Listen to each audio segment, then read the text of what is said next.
Hey there, home cooks! Ever wondered how to get perfect rice every time?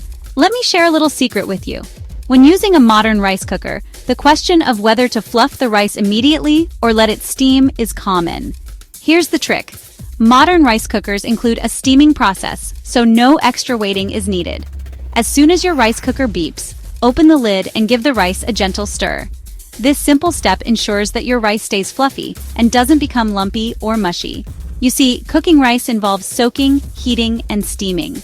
Older rice cookers required an extra waiting period for steaming after cooking. But with newer models, that step is handled automatically, so immediate stirring is quick and necessary. If you wait too long, the moisture can become uneven, leading to poor quality rice. Stirring the rice gently separates the grains without breaking them. Make sure to mix from the bottom to help spread the heat and remove any extra moisture. This improves the overall texture and avoids clumps. Takahiro Koyama, an expert in home cooking tools, emphasizes the importance of knowing your rice cooker's features.